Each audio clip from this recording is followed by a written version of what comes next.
education programs there, and I also work with Farms at Work, which is based in Peterborough, a small nonprofit organization that's supporting farmer education and new farmers coming into the sector, as well as helping to preserve farmland. And that's all I'll start now. Hold on. Does everyone know what a CSA is? No. Could you just explain? Yeah, so community shared agriculture is a farm where members are able to have a subscription of food that is received every week throughout the whole season. And so you sign up at the beginning and you have a sense of probably what's going to happen on the farm and what types of vegetables or fruits are going to be grown.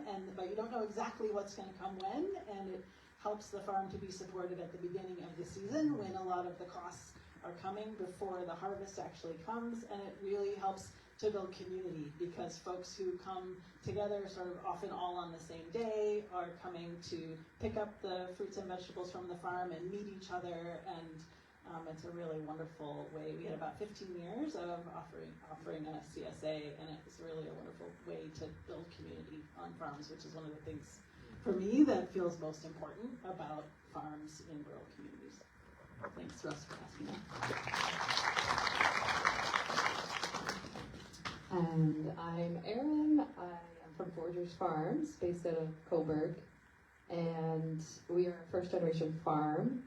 I'd like to tell a little bit of our story because I feel like it's a bit of a unique one.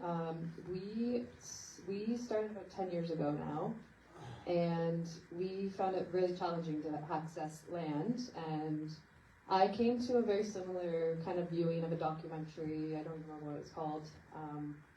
About 10 years ago, and at the end there was a similar thing. It was a panelist and I was in the audience, and I asked one of the farmers a question. It was, how do people like me who want to farm access land? Like, where do you even start? We didn't have a family member, we didn't have anyone that we knew in our lives who we could throw a garden on their property. So he directed us towards farmlink.net. I don't know if anyone's heard of that one, but I want to tell the story because it's a really nice source of information if you're interested in accessing land.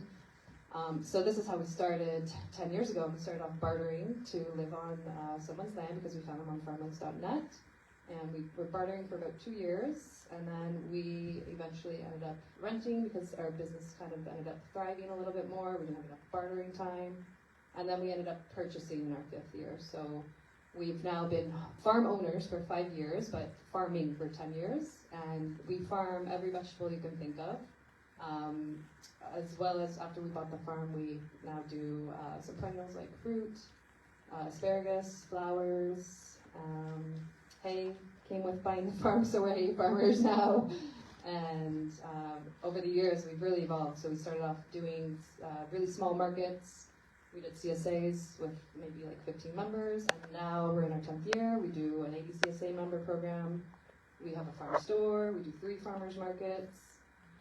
What else do we do? I feel like we do a lot. We do events at our farm. We have an Airbnb. What else do we do? So many things. We do workshops, educational workshops on all these homesteading things like herbalism, canning, meditation workshops, dances. We do ecstatic dances because we think a farm is a really good place to gather, especially in the outdoors. But also, certain type of people tends to be attracted to farms or farmers, or I don't know. There's something about the people that gather on a farm, and we wanted to be this place in Coburg, and so we've really developed a very strong community because of our farm. And I think that's all I have to say.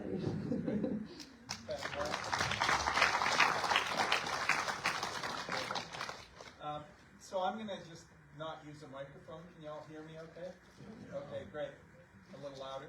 All right, so I've got some questions, and then we'll see if you have some questions from the audience, or maybe from the panelists too, or they just want to make a comment. But the first question is, and you can each answer this in turn, what was your overall impression of the film? Well, I thought it was very interesting and very inspiring, that whole notion of social responsibility and resiliency, and that girls can do anything. So as a woman in agriculture, I mean, talk about a group that certainly made progress for future women in leaps and bounds to prove what they could do in farming. So I think it's amazing. I agree with that, and I think that a lot of that impetus is there even not because of a war in particular, but just folks that are involved in farming and choosing to become farmers as first-generation farmers, which I also was, because there's a need and interest to give back and contribute. And so I think that's happening all the time, but that this was an example of a very particular context of that. And I also just really appreciated the combination of the archival information and actually getting to see and hear and listen to the women themselves. There was the play that Russ mentioned that came out a few years ago, and I was able to see that play, which was very powerful, telling similar stories, but to get to see the film actually with the women in it, I think is even more powerful, so I really appreciated that. Thanks.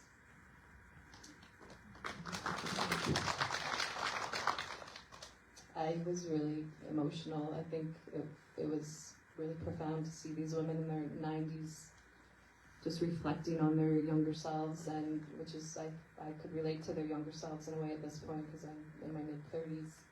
And there's often times when I'm in this field, my skin is burning, my hands are dry, my body is aching, even though I've been farming for 10 years, and I just wonder why am I doing this? And then here I hear them talking at this age in their 90s, and I know why. I know why deep down, but in the moment, I'm like, why am I doing this to myself? So yeah, I found that really interesting to have that perspective as a farmer, and it was beautiful. Great, wonderful. So the next question is, what motivated you to become a farmer? So I guess a little bit different from these girls. I was born and raised on a farm, so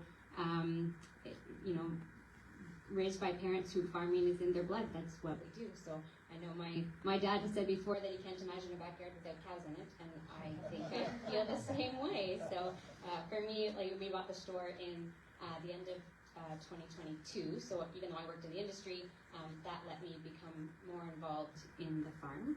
And certainly that whole notion about community and some of the best and kindest people you'll meet are in the agricultural industry. I really truly believe that. So that's, it's easy to want to work in that industry.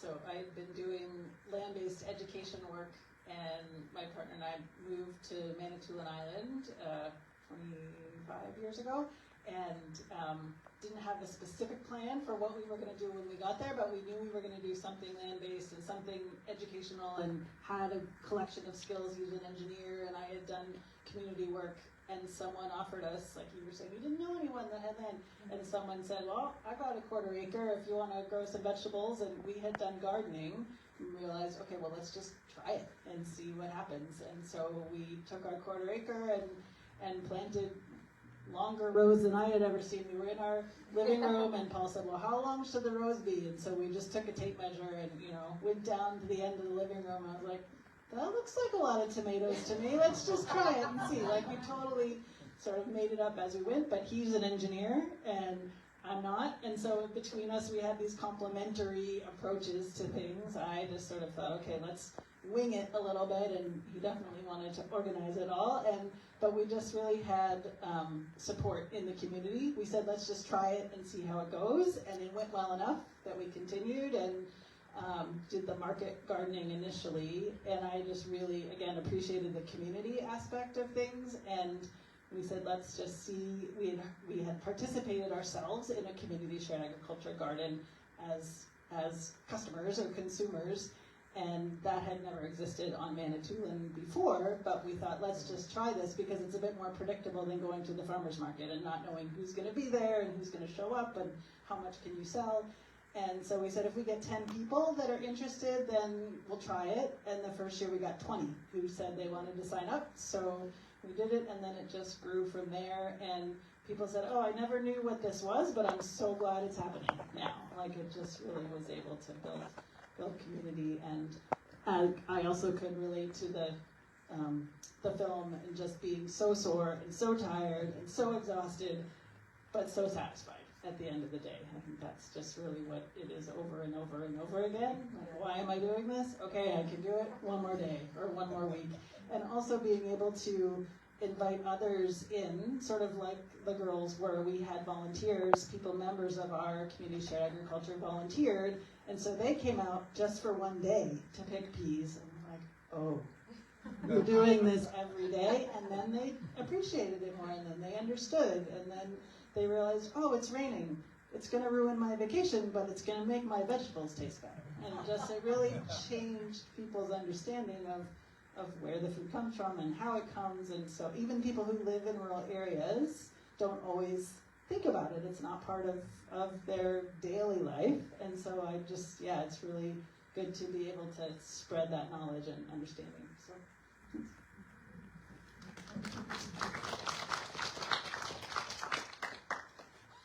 So I guess it was the question was why we are. What motivated you? What motivated us to become farmers? I guess I've always been drawn to nature. I have that foundation, and it was somewhere around after high school when I decided I don't really like school, so yay, I'm done high school. I don't have to do post-secondary school.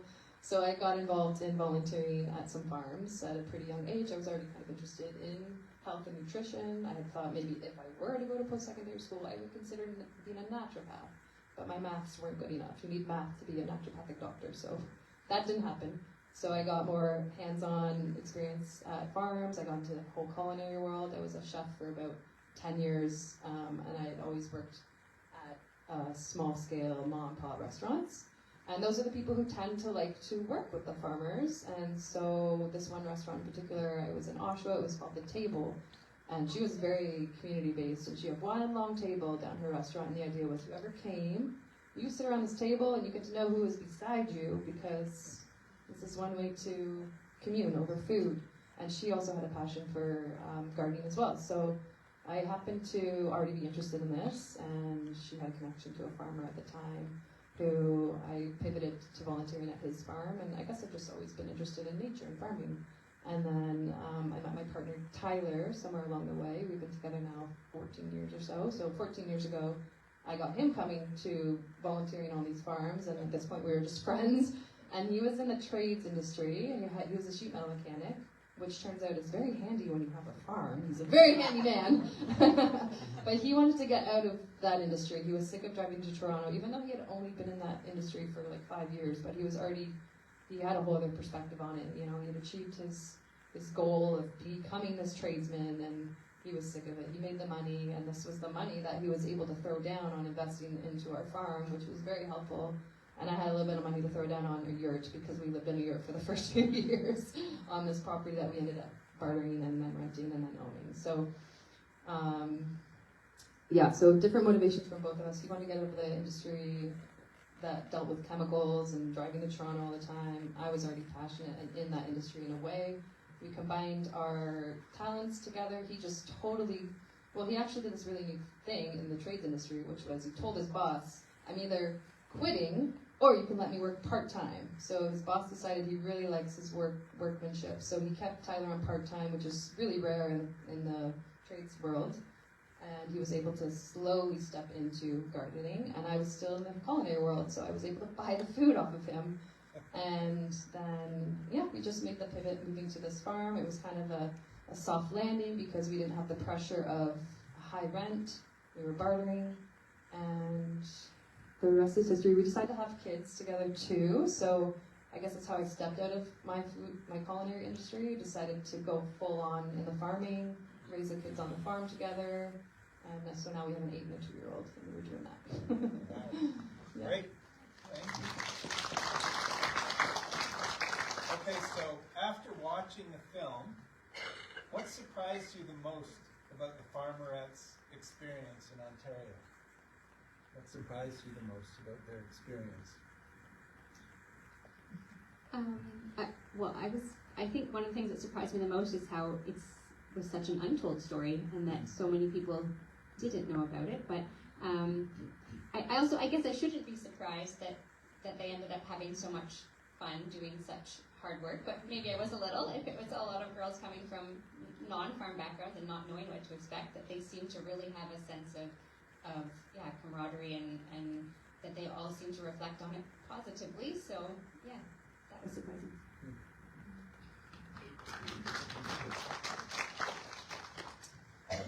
About the farmerettes experience themselves, I don't know if it was surprising again, because I feel like it was similar to folks that have come to my farm and been there, and the community, the camaraderie is there, and the learning curve that's so steep. But I didn't know about the German prisoners of war being in Canada and working alongside the farmerettes. That was new to me, so I'm interested in learning more about that. I'd say I was surprised about the lack of recognition, and like even us who are in the industry, I had no idea this was a thing, and this is why I cried during it a few times in moments, because it can feel like, when we are at our farms doing this work, we're like, here we are, this little ant in this field, in this world, feeding our community. But then we see our customers, and then they share their appreciation, and that is what keeps you going. And yeah, I appreciated that they got this stamp. That's really cool. I want to get my hands on that stamp. Okay, this is a really big question, so we'll see how it goes. It might be too big. What are the most significant changes in farming and food production in Ontario since the 1950s? The most significant changes. I mean, technology, that's huge in any industry. You mean computers or all technology? There's lots of different forms of technology in agriculture. So not just, I mean, we use robotics and all kinds of things now in equipment, but also in terms of biotechnology and pest and nutrient management and all that kind of stuff. Yeah. So there's lots of forms of technology. That's a huge change. And also I think the level of education of most farmers now, I mean, people still, this was something I often said in front of classrooms of elementary kids as a dairy educator, was, when you think of a farmer, what do you picture, and still the image is often old MacDonald in overalls and rubber boots, right? And so the image of the farmer has changed so much in the last 50 years. There's way more women farmers. The level of education of the average farmer is, many of them have post-secondary education. It's not like they dropped out of high school to do this, right? The level of education is higher, and I think that means that the level of knowledge, and that's why we've been able to make so many advancements in terms of that, nutrient management and pest management and productivity.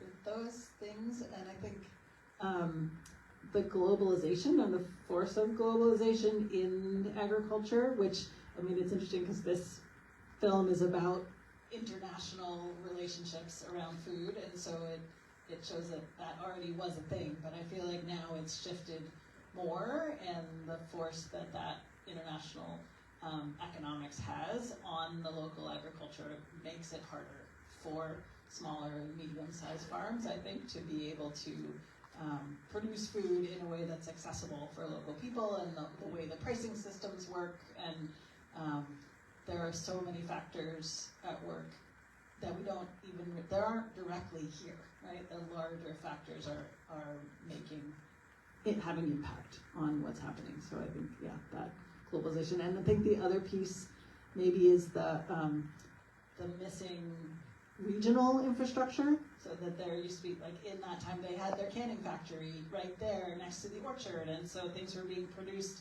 all the way along the food chain in the local community, and that isn't a thing anymore, and that's something that is really, really needed, I think, to see how can we bring that back in order to have more aspects of the food system all intact in our local and regional communities, to make the whole rural community stronger, and to make it more possible to be successfully farming in our communities.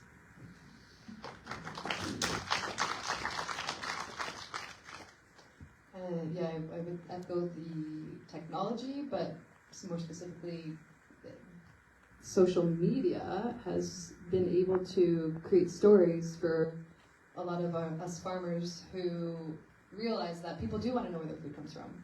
And they want to know who they're supporting by going out of their way to come to their farm and go to the shop at their farm store, go out of their way to go to the farmer's market, because it's not necessarily a one-stop shop. Sometimes it is, but sometimes it's not. And they want to know that their dollar is going to these people, and through social media it is helping them hear the stories, see where their food is coming from, and therefore they might feel a more intimate relationship with these farmers, because it's not always easy to become friends with farmers. They're pretty busy. The whole world is busy. And then I guess, my mind went to that part in the scene where the woman was showing how the cherry trees, and that was the technology in shaking the cherry trees.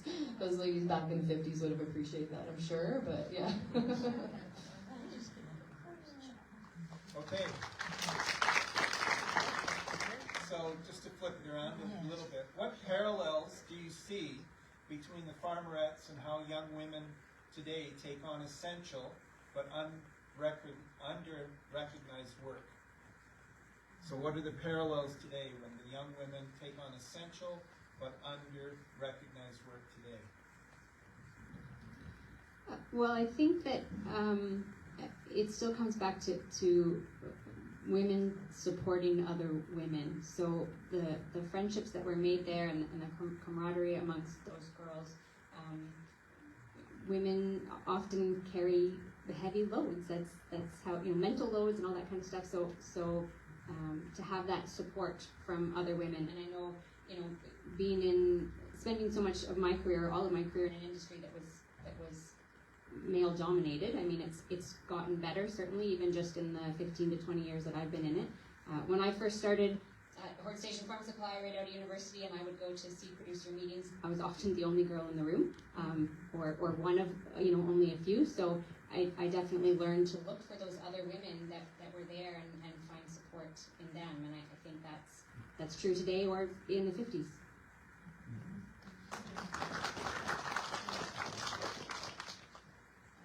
I was thinking about this question, I think just what you were saying, Aron, earlier, that I think the underappreciated work, most farmers, I think, are underappreciated, whether they're men or women. I think just as a sector, most people aren't as aware, aren't thinking every day about the farmers that are producing their food. So I think that was what it was making me think of, not only women, but all farmers needing to be valued more and appreciated more.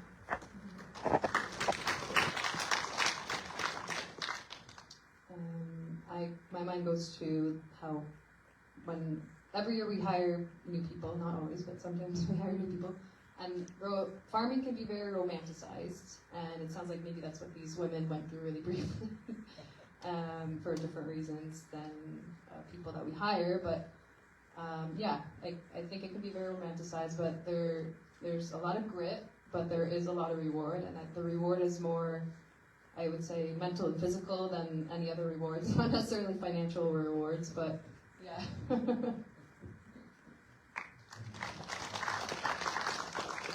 a couple more questions, then we'll open it up. Do you see any connections between the farmerette's story and current issues in agriculture, food security, or migrant and seasonal labor in Canada? Well, I mean, labor shortages are still an issue, especially in the agricultural industry, because as we saw, it's hard work, and it's not always easy to find people that are willing to do that sort of work. So the migrant worker programs are really vital to Canadian agriculture, especially still the whole fruit and vegetable production. And that labor shortage is what has really fueled many of the technological advancements in the industry, because we've had to find ways to accomplish a job and be as productive as we need to be with less people. So that's what's driven the whole robotic milking systems and many other, the cherry pickers, all of that kind of equipment to replace people, because it's just really hard to find people willing to work there. So it makes me think even of the large brown bales of hay rather than square bales, because there aren't people to pitch the bales, and so I agree with that. And I think the other thing that comes to mind is just the context of war and food and how it gets used and how people are making decisions at that military level about food and how communities are impacted and at the mercy of those decisions. So that it just felt pretty strong to me when that all came up, and that's a context from a long time ago, but that there are many situations around the world right now where this is a current challenge and problem. So yeah. I was going to say a big city that. Yep.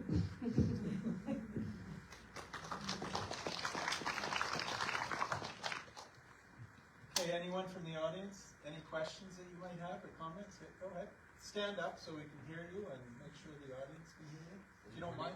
Yeah, go ahead, Steve. Hi, first off, what a fabulous movie.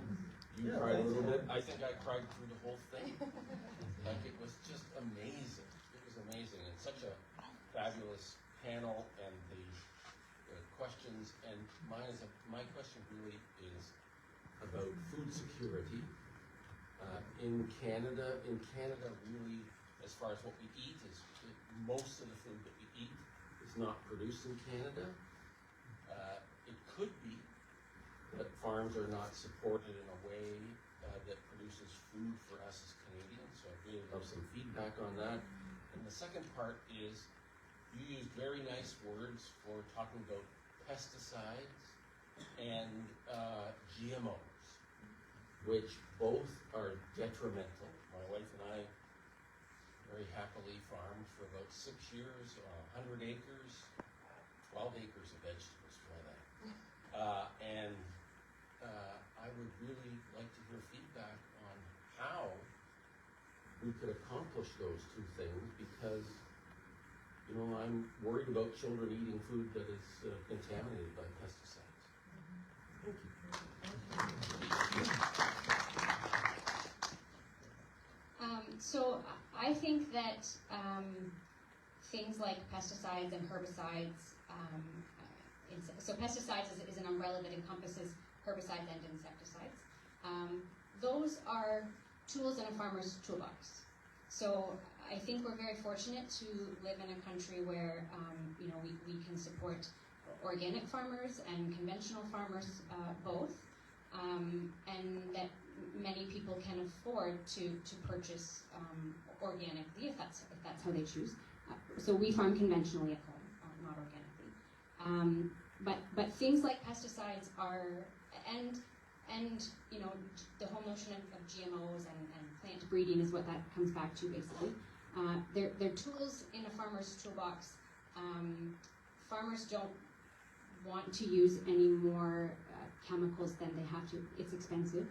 And so we've had so many advancements in knowledge and education, so that we can be really accurate now on application processes when it comes to using those products in our fields, so that we can reduce as much cross-contamination as possible. So I think that I'm certainly supportive of the science that goes behind all of that, because unfortunately, at the end of the day, in terms of looking at things from a global perspective, we can't feed a growing global population without using those tools in agriculture in general. So, like I said, in Canada here, it's great that some can afford to buy that way, but the yields are so much reduced when we don't use some of those tools that in terms of feeding a growing global population, it just wouldn't be possible. That's my perspective. Sorry to interrupt, but I'd love to talk to you at another time to explain why I disagree entirely. Sure. Fair. Okay. I guess I'll say that there are multiple approaches and ways to do things, and there are different practices within each of those approaches as well. And I think with the organic approaches, there are ways to improve as things are happening over time, and I think that soil health in general is something that feels like it's a common ground for all types of farmers, and it feels like that's a way that lots of different farmers are able to come together and may make different choices in what they're doing, but I think there's so much more knowledge about what the importance is of soil health. And I think you were talking about social media as a technology, but I think the internet is just also allowing so much more learning around in the sustainable and organic realm, for people to find other people who are doing research and are using different approaches that can build soil really, really well so that the yields can be increased. So I think there is potential to work in that way without those chemicals, but there's no light switch. It's no matter what kind of farming you're doing, it's not a light switch, and it's not easy, and it takes the knowledge, and it takes the training, and it takes the work. In terms of food security in general, I think we have the National Food Security Strategy that was recently announced, and I haven't taken the time to go in depth into that and to be able to give any overall perspective on it, but I feel not sure how things are being held. I think that this strategy was released, and so there obviously is thinking happening at the national level about food security, but I think it's pretty not contradictory, but it's not clear. There's not a clear answer in what that strategy is saying. So I think the more that everybody as citizens of Canada can understand more about the food system and about where your food comes from and about how it grows and ask questions and try to learn yourselves, that's what's going to make the decision makers, if you're asking questions to your representatives and to the people who are helping to make those decisions, so that they have to think more about the decisions that they're making, that's going to be helpful, so that the knowledge can come from the ground up and the conversation can come from the ground up, and having conversations like this so that we can have these dialogues, I think is really, really important. And so I encourage everyone to go home and look up the National Food Security Strategy and take a look at it and see what you think and ask questions about it.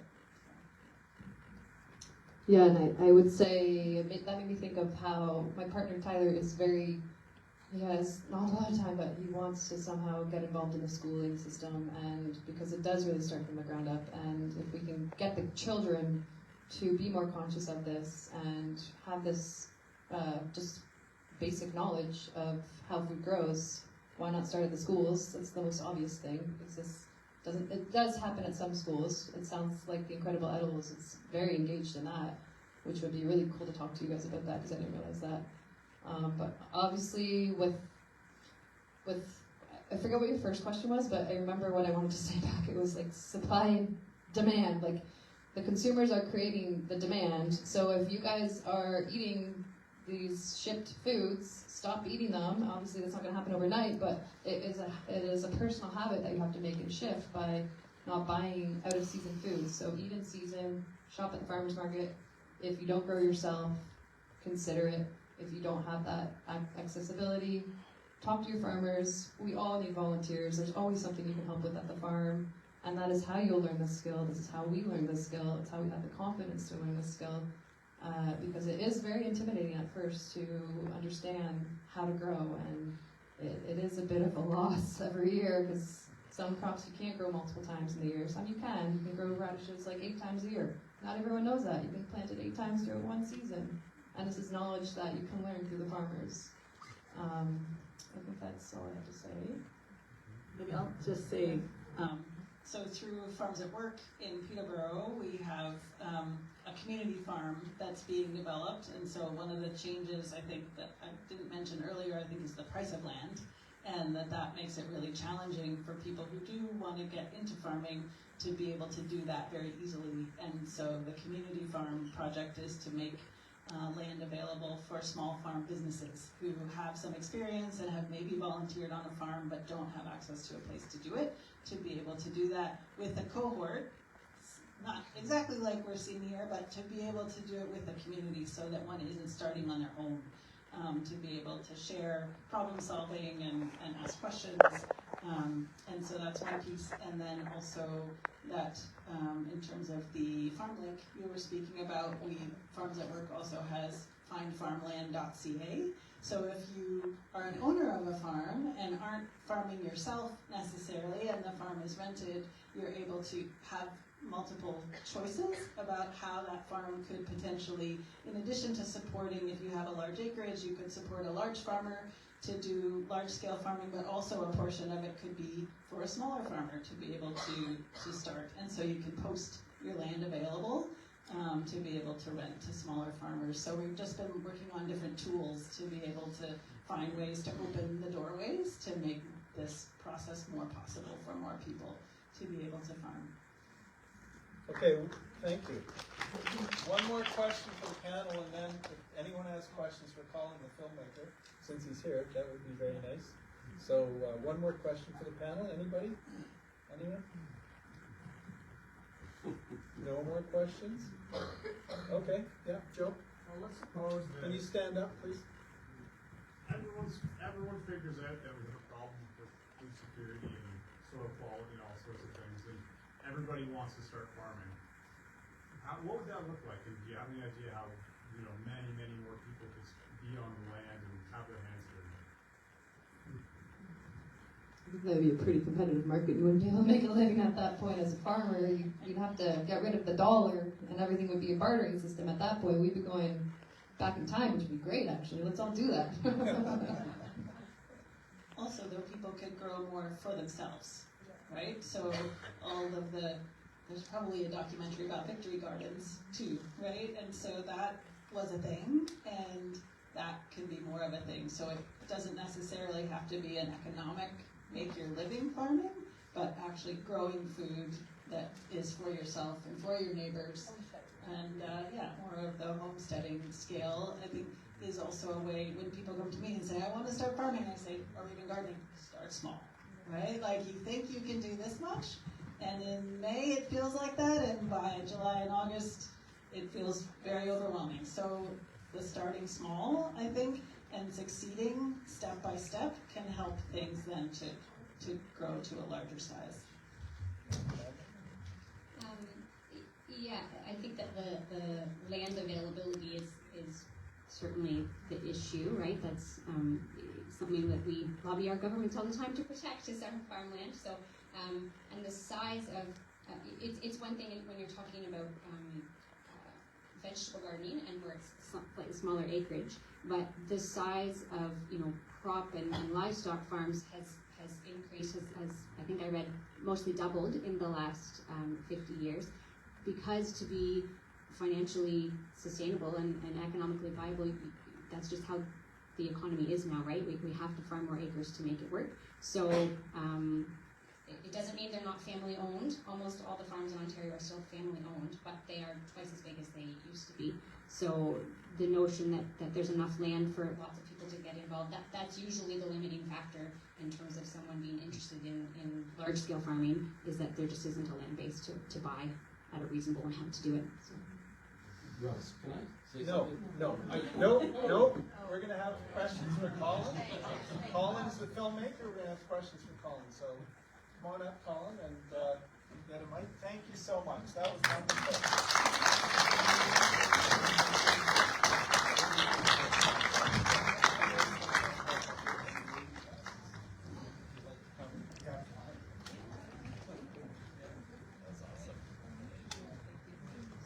Okay, so questions for Colin. Anybody? Anyone have a question for Colin? Yeah, go ahead. Okay, I just wanted to say thank you so much. I cannot.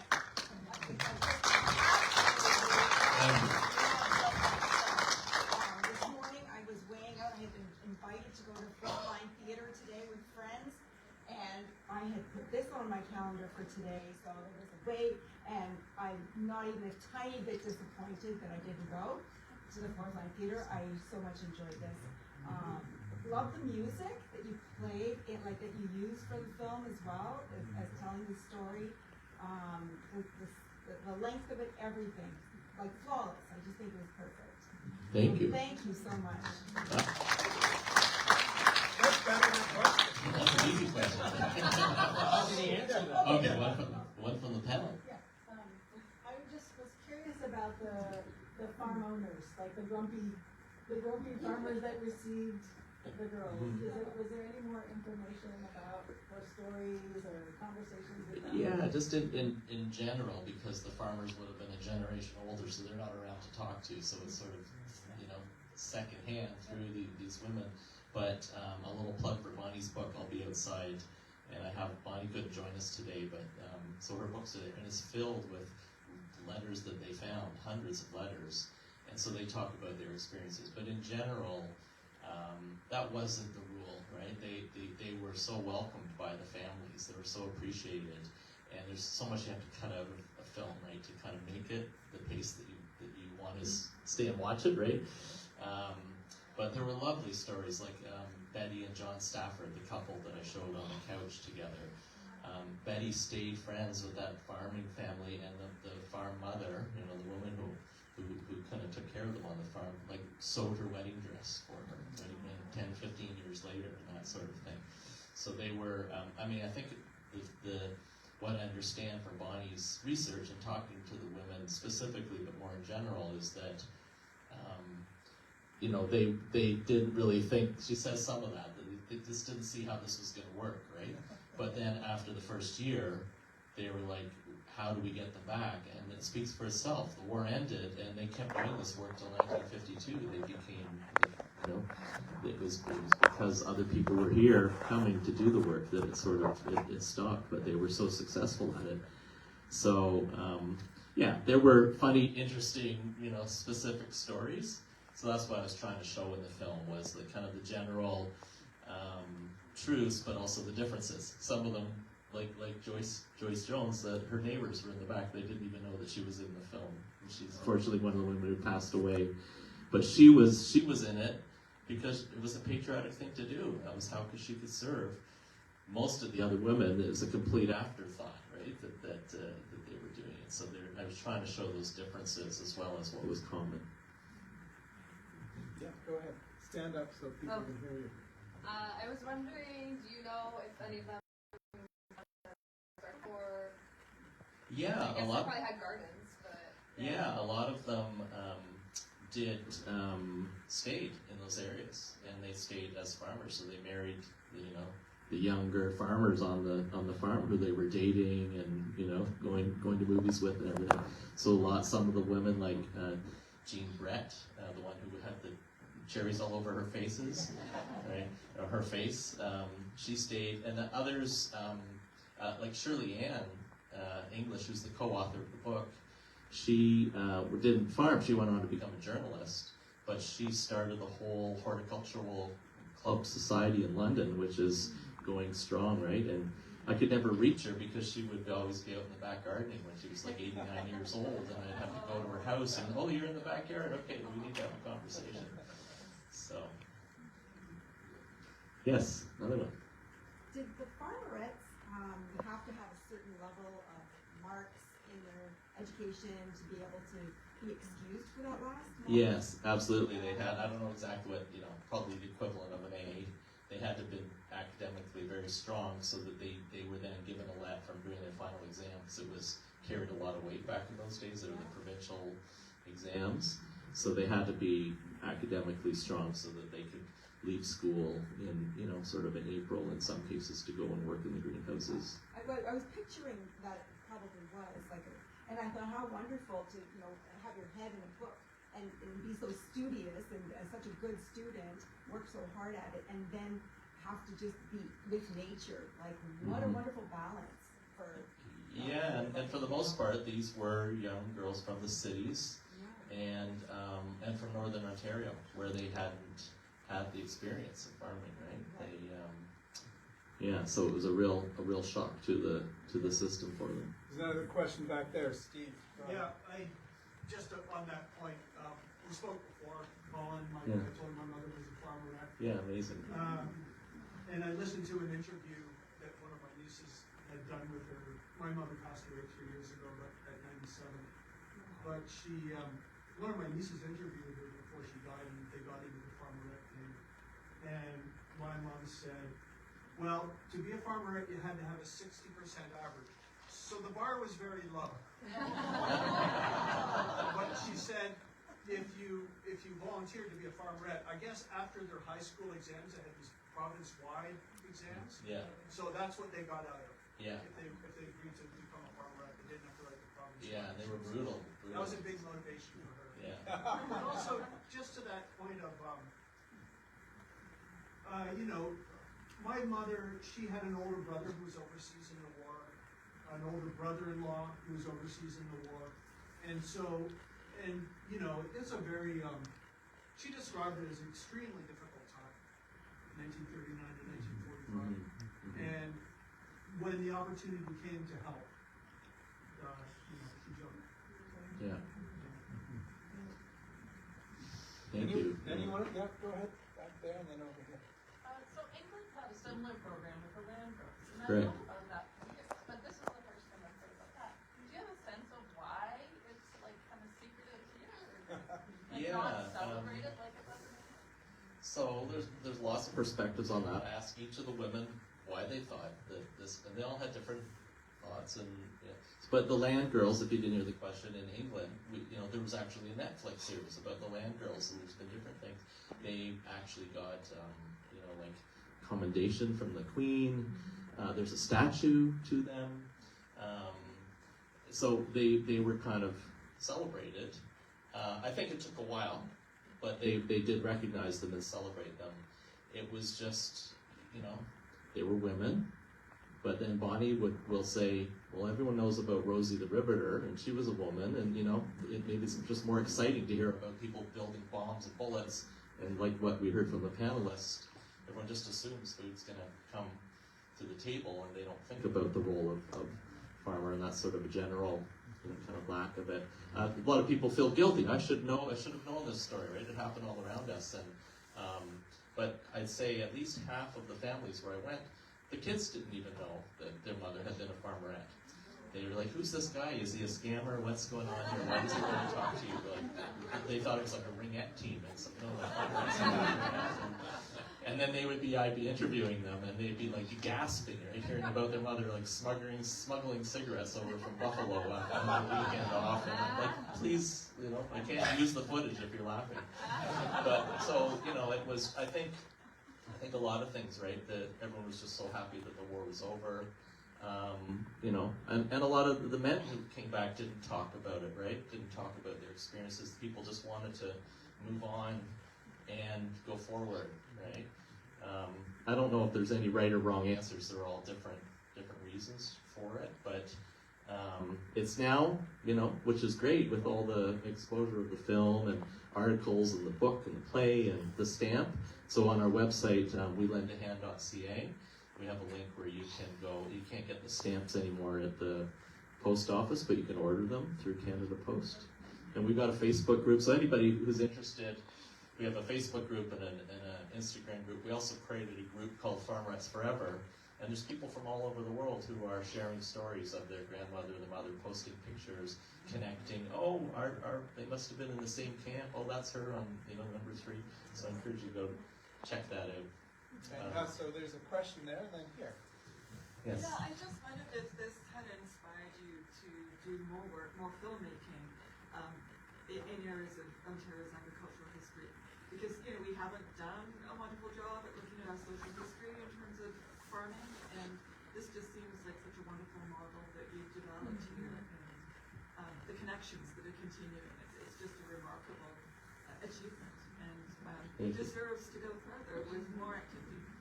Thank you. Yeah, it's amazing. It has a life of its own, right? I thought this would hopefully get into a couple festivals, and it's literally been consumed. I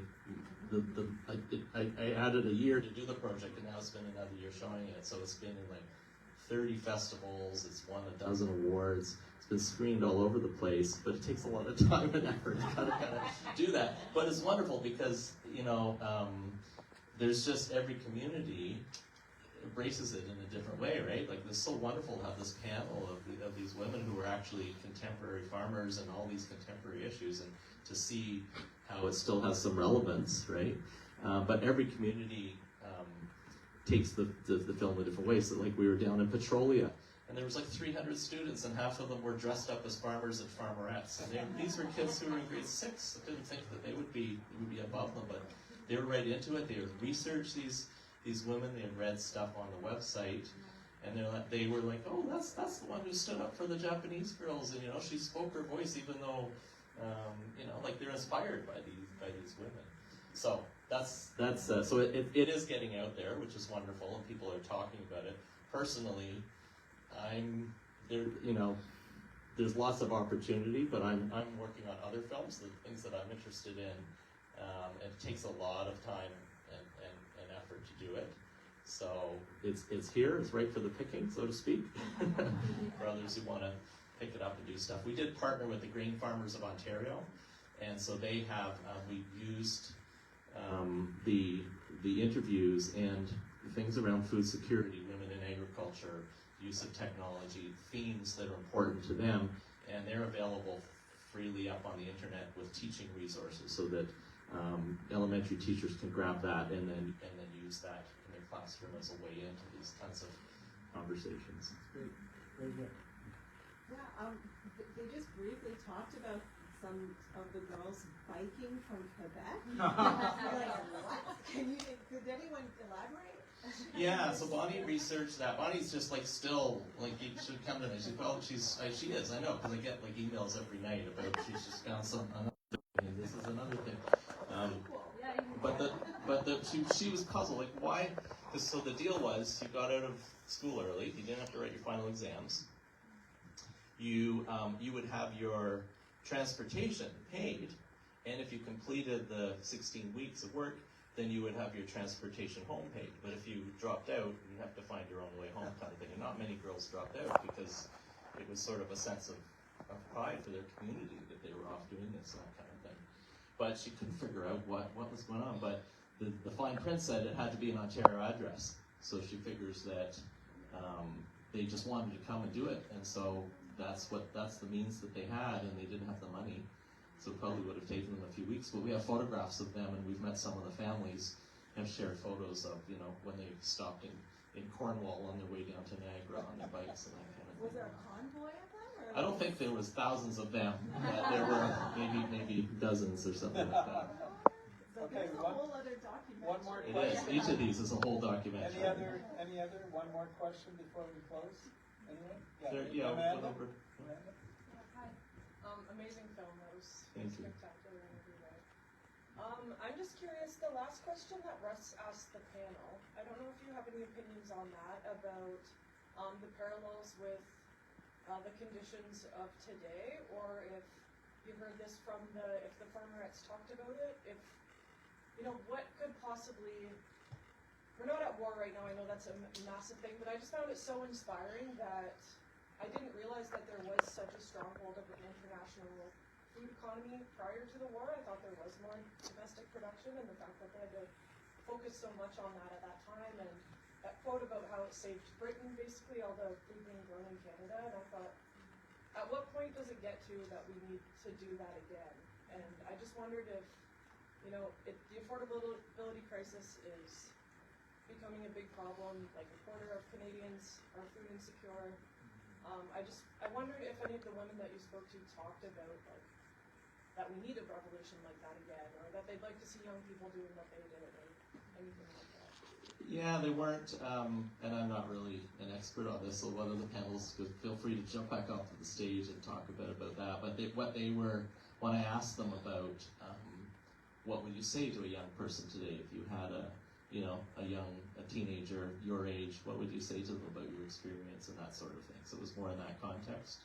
And they all, well, first of all, they all said it was the best summer of their life, even if it was the hardest that they ever worked.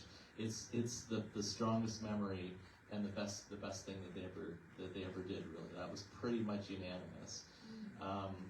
But the idea that they all kind of lamented that there wasn't something like that for young people to really feel like they're doing something, whether it be farming in particular or something like that, but a lot of them, just so that they could have that experience to know what it really is like and to gain that appreciation for because they've held that with them for their whole life, right? In terms of how hard farming is, and you know, the field freezes and all the melons rot, and there goes your whole season, right? You have to get up the next day and keep on working, and lessons like that. But just that they thought that it would be really good for young people to have a program like that in some way, but also that the idea that people being united around a cause, right, and being a part of something, and that's why, you know, on the poster and the tagline for the film, the service comes in many forms, and that's where I ended, because Bonnie said that earlier on, but I made it the very last words of the film before the credits roll. And so whether it's farming or whatever, right, this whole spirit of community, everybody, whether they know it or not, and it's usually not until after people do it that they look back on it and they go, yeah, I can serve my community, I can serve my family, I can be of service at my school or my church, or, you know, to the planet.